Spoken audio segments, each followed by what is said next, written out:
Mesdames et messieurs, chers internautes, bienvenue sur Dabarou TV, bienvenue sur Bénin Dabarou Tour, 4e édition. Et nous sommes à la 3e journée que nous démarrons avec un entretien avec une autorité chargée de la sécurité dans le département de la Liborie. Vous savez, la thématique c'est extrémisme violent et cohésion sociale. Qui mieux qu'un homme des forces de l'ordre pour nous en parler? Nous recevons le directeur départemental de la police républicaine de la Liborie, avec qui nous allons faire le bilan sécuritaire de la Liborie.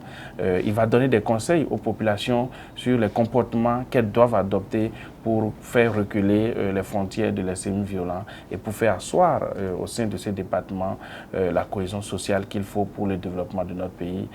Monsieur le directeur départemental, merci de nous recevoir chez vous. Merci, monsieur le journaliste. Oui.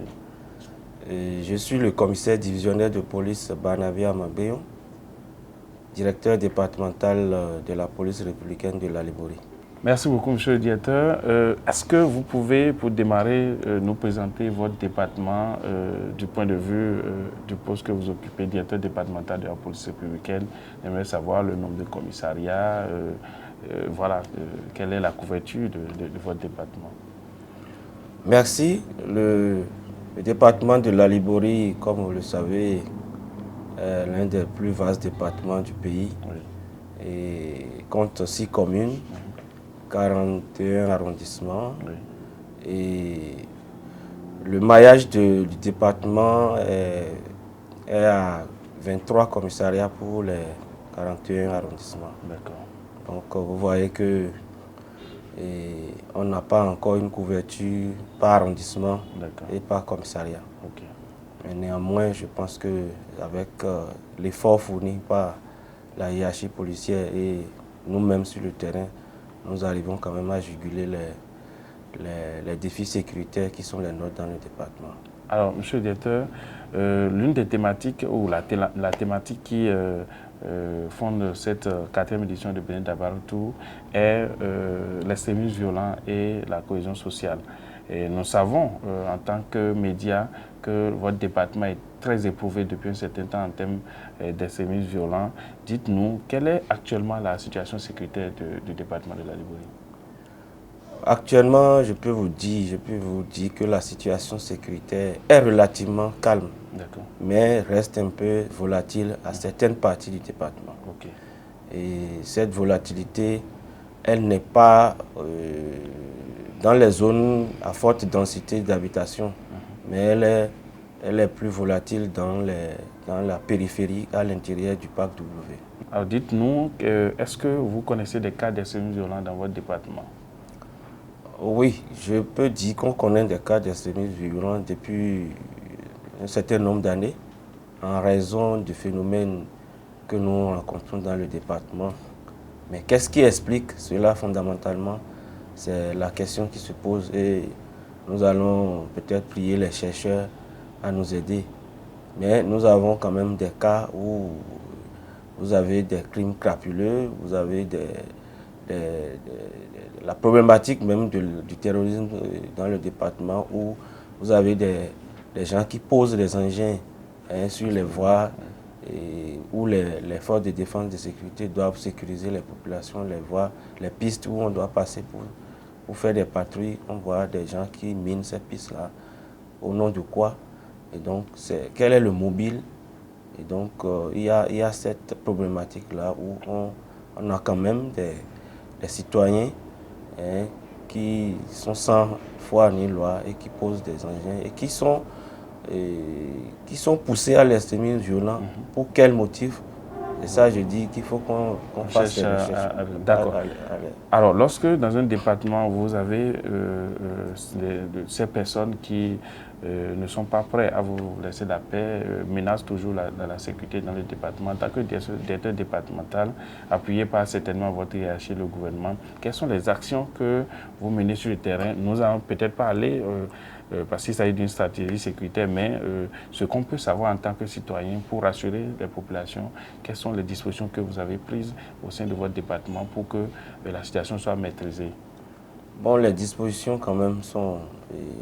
Il y a d'autres dispositions très opérationnelles, des dispositions tactiques.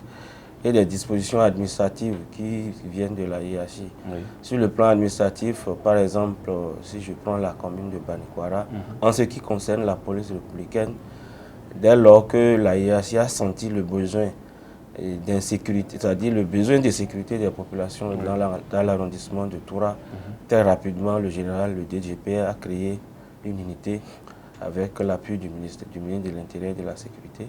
Donc, un commissariat a été créé au niveau de l'arrondissement de Toura pour quand même pallier aux actes d'insécurité qui sont récurrents dans cette zone-là. Donc, sur le plan toujours administratif, les effectifs ont été renforcés.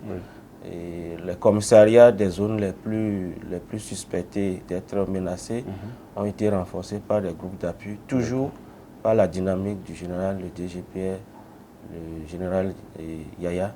Et donc ces commissariats, surtout dans la commune de Karimama et de Banikwara, ont reçu des groupes d'appui pour quand même renforcer le dispositif sécuritaire à leur niveau. D'accord.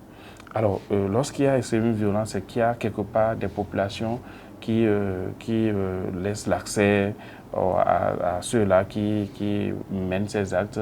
Ça veut dire qu'il y a des populations qui sont peut-être complices à travers certaines actions parce que ce sont des humains, ils auront besoin de certaines choses dans les villes, les villes frontalières ou les localités frontalières. Dites-nous aujourd'hui, quel est votre message à l'endroit des populations? Quel doit être le comportement de tout citoyen qui vit dans ces zones à forte insécurité, menacées par les sévices violents? Le quotidien que nous faisons, les sensibilisations pour quand même amener les populations à collaborer avec les forces de défense et de sécurité, à dénoncer les intrus dans leur contrée, c'est-à-dire dans leur localité, les étrangers qui viennent et dont ils ne connaissent pas la provenance. Et c'est à ça, à ce message et à cette sensibilisation que nous nous attelons. Mais malheureusement, il y a cette frange de la population qui, au nom du gain facile, au nom du gain économique, fournissent quand même des vivres et des non-vivres à ces hors-la-loi, à ces terroristes que nous rencontrons.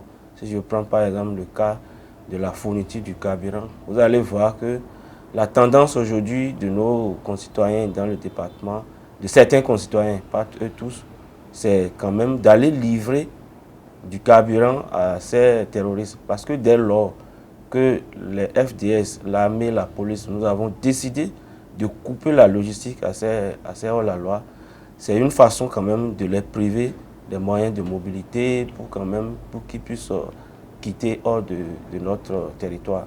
Mais vous avez des populations, des citoyens qui, au nom du gain, parce que le bidon d'essence peut-être qui est vendu à 10 000 sur le marché ordinaire ici, ils peuvent aller livrer ça aux terroristes à 25 000, à 50 000 francs. Et c'est ça, c'est ce gain, ce tapas-là, qui fait que certains continuent d'être de connivence avec eux.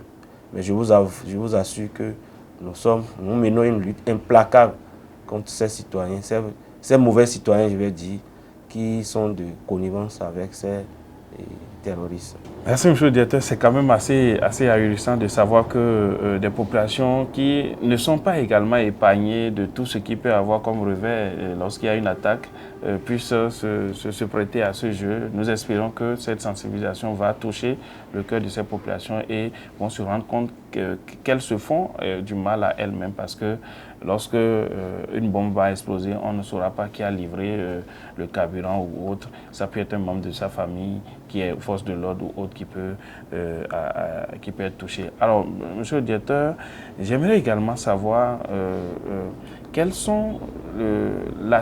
doit être l'attitude de ceux-là qui sont au niveau de ces zones d'insécurité ou de tout Béninois aujourd'hui ou de tout citoyen de la Liborie, quels doivent être les réflexes, quels doivent être les comportements pour que vraiment la sécurité soit assurée, pour que chaque individu assure d'abord sa sécurité, parce que je pense que c'est très important d'insister sur ces comportements que nous tous, nous devons cultiver pour vous aider à accomplir votre mission. Merci, monsieur le journaliste. Je pense que, comme on le dit, la sécurité commence par soi-même. Oui. Et donc, le premier réflexe, c'est que chacun, quand même, puisse respecter les mots d'ordre, C'est-à-dire, par exemple, dans les zones où la menace est un peu élevée, il y a des couvre-feux qui sont décrétés. Oui. Ces populations doivent respecter ces couvre-feux, puisque les couvre-feux ont été décrétés pour leur sécurité. Oui. En 19h et 6h du matin, si vous ne sortez pas, vous n'allez pas voir des gens venir vers vous attaquer. Oui. Et donc, si on retrouve des gens pendant cette période, cette tranche horaire, si ce n'est pas pour des cas urgents, ou des cas d'accouchement des femmes, ou des cas de maladie, ou d'évacuation, je pense que le mieux, c'est d'abord de respecter ces couvre-feux-là. Le second aspect, c'est que ces populations, dès lors que des gens viennent dans la localité, ils savent, celui-là, c'est un étranger, on ne le connaît pas. Le premier réflexe, c'est d'abord de signaler à la présence de certaines personnes dont on ignore. Parce que quand les gens veulent souvent attaquer, ils viennent en journée pour faire le repérage. Et donc, dès lors que vous sentez que des individus qui ne sont pas connus de la localité viennent vers vous, le réflexe, ce qu'on leur demande, c'est rapidement informer les forces de l'ordre, mais les autorités locales. Malheureusement, nous avons quelques cas de suspicion d'autorités locales qui sont de mèche avec ces terroristes-là. Mais ce n'est pas eux tous. Donc, on demande à la population d'anticiper. Dès qu'ils constatent qu'il y a des étrangers dans leur localité, qu'ils puissent vraiment signaler. Qu'ils respectent les couvre-feux et qu'ils signalent tout incident, c'est-à-dire tout ce qui leur paraît un peu suspect. Oui. Vous allez au champ, vous constatez que hier, il n'y avait pas telle chose. Vous savez qu'on a creusé un trou sur la voie. Au lieu de continuer, hier, je n'ai pas vu cette histoire-là ici. J'appelle ou bien je retourne pour aller informer les forces de défense et de sécurité ou les élus locaux, le maire, le CA, le chef de village, pour que la police ou l'armée puisse aller voir de quoi s'agit-il. Alors, monsieur le directeur départemental de la police républicaine de la Liborie, nous sommes à la fin de cet entretien. Vous avez un mot à l'endroit de votre hiérarchie, du gouvernement, des populations, c'est l'occasion. Bon, mon mot de fin, c'est quand même appeler d'abord pour les populations, appeler les populations à collaborer avec les forces de défense et de sécurité. La collaboration, c'est quand même banal.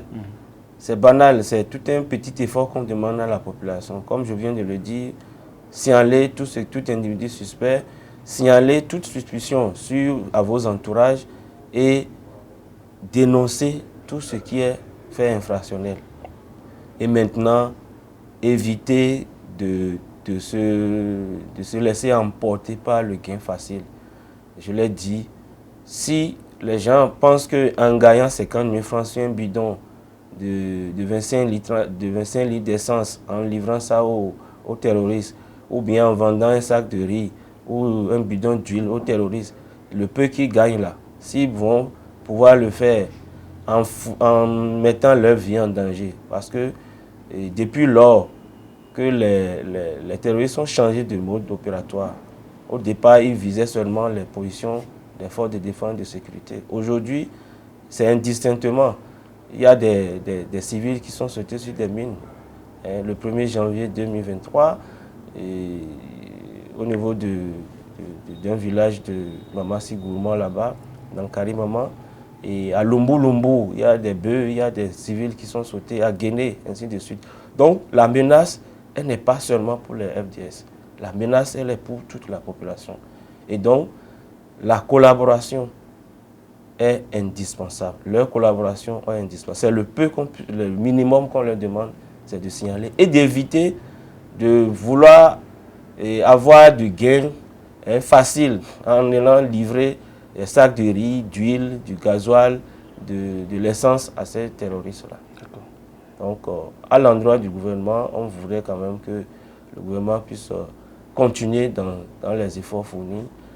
Et le recrutement, déjà, l'effort est déjà fait progressivement pour que le maillage territorial en matière de sécurité, en matière de défense, soit vraiment soit atteint pour la sécurité de nos populations. Merci beaucoup, monsieur le commissaire divisionnaire.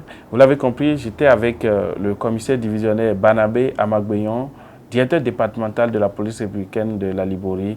Vous avez entendu, chère population, ayez des comportements qui assurent vous-même votre sécurité. Au nom du gain facile, évitez de mener des actes qui pourraient vous rattraper plus tard. Ensemble, construisons la sécurité, aidons les forces de l'ordre et de défense à assurer notre sécurité, car rien ne vaut la sécurité dans un pays qui aspire au développement. Merci de nous avoir suivis. Bénin Dabaroutou, à l'étape prochaine. Au revoir.